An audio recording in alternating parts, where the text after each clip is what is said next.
وسط رو یه مقداری من قرار بدم دیگه. بیام اینجا و تو این مدیا بریم تو این مدیا. خب این چند جلسه طول میکشه، من فکر کردم با یه جلسه میتونم جمعش کنم.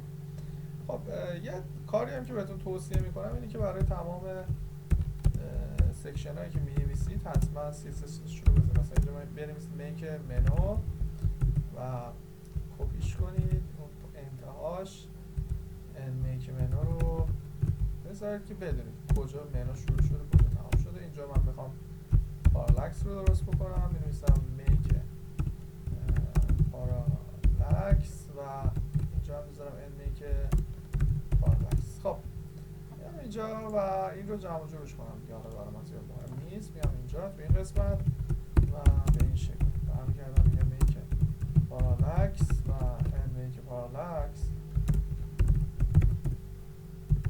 سکشن کلاس پارالاکس و بیایم اینجا برگردیم بگیم که کلاس کانتینر، البته کلاس کانتینر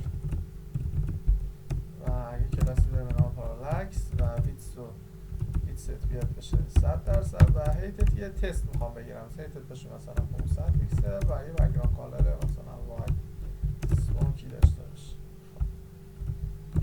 اکشن اصلا واید سموکی زیاد نمی‌رسه. خب الان بهتر شد، واقعا نمیتونستم ببینم. این رو بیایم بذاریم 600 تا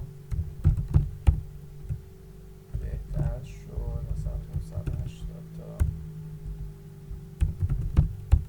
خب همچه چیزی میخوام کل این مقدار رو این صفحه رو برای من بگیریم. خب البته میتونستید بیاید پوزیشن این رو 100% بکنید، میگم پوزیشنش رو بیاید پوزیشنش رو بذارید فیکس و این بیاد در واقع اسکرول که میخورید باهاتون بیاد پایین. خب این کار رو میتونید بکنید دیگه و این رو هم میومدیم بهش بگفتیم که شما بیا 100 ویو هیت شد. خب 100 ویو هیت که میشد میومد به این شکل قرار میگرفت. خب حالا من اینا رو چون دیگه میتونم از مدیا کوئری استفاده بکنم، همین مدیا کوئری وار دارم مینویسم 580 میذارم و بیام داخلش رنگش رو هم همین سفید میذارم. میام داخلش میخوام حالا یه شعار قرار بدم و یه عکسی و این عکس رو قرار بدم. مثلا بیام حالا یه چیزی تو ذهنم هستش بیام پیادهش بکنم. خب ما برمیگردیم میگیم که ایشون بیاد داخل این پارالاکسه یه سکشنی وجود داشته باشه، میتونه یه سکشن باشه و من سکشن بزنم.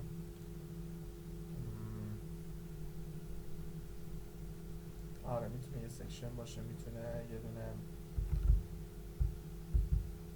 آره بزنیم سکشن بزنیم مثل کلاس واسه اصلی بکنم یا شعار باشه، یه اچبان داشته باشه. مثلا برگردیم بگیم تست فور وبسایت همچه چه یه پی و لورم فعلا ببینیم رو پیادهش بکنیم ببینیم چه میتونیم بکنیم. بیام این طرف برگردیم بگیم که کلاس پارالاکسی که داریم یه پدینگ تاپ رو هم در حد 50 پیکسل یه پدینگ باتم هم بهش بدیم.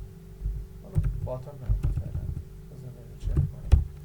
این به این شکل باشه و حتما یه باکس سایزینگ بدیم که نزنه بیرون بورد باکس به این شکل و بریم شروع کنیم. حالا کلاس کانتینر، کلاس پارالاکس و کلاس اسلوگان و شما بیا و این اسلوگانی که داریم ویدث باشه مثلا 80%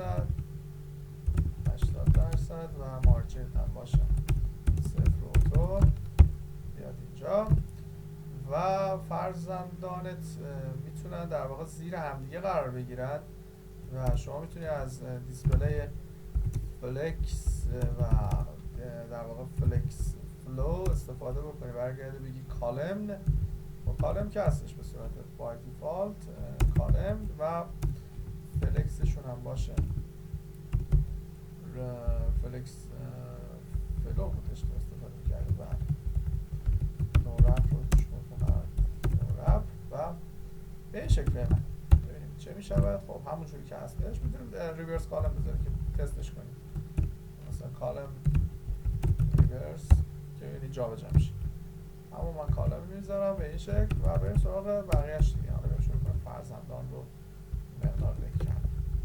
خب برگردم بگم اسپان داریم و برمیگردم بگم که تکست الاینت باشه سنتر و فونت فامیلیت باشه مثلا کمیک و تکستش ترانسفورم باشه کپیتالایز.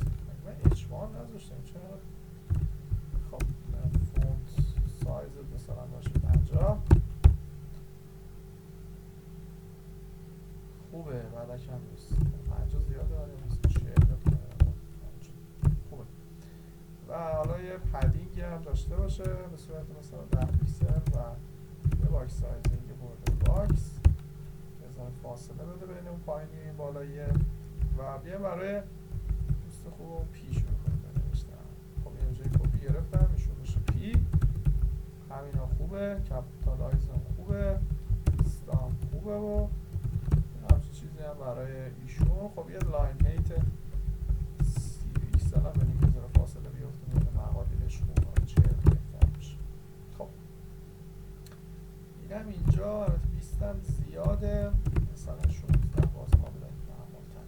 خب بیایم اینجا این رو قرار دادیم بریم حالتهای سایزهای مختلف دیگهش رو هم. حالا من اینجا این یه عکس هم میخوام اینجا قرار بدم. بذارید یه عکس شرکت الکترونیکی بذارید اپل رو ایمیجش رو ببینیم موبایل بزنه ببینیم موبایل چی داره. خب یه دونه هوریزانتال به اون بدم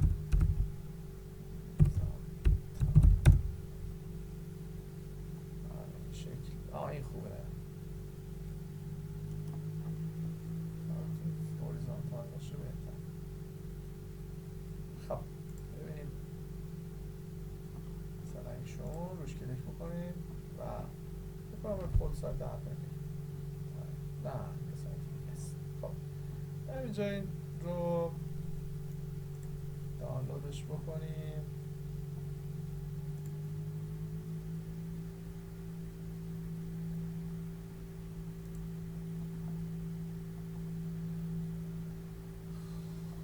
دانلود رو به ما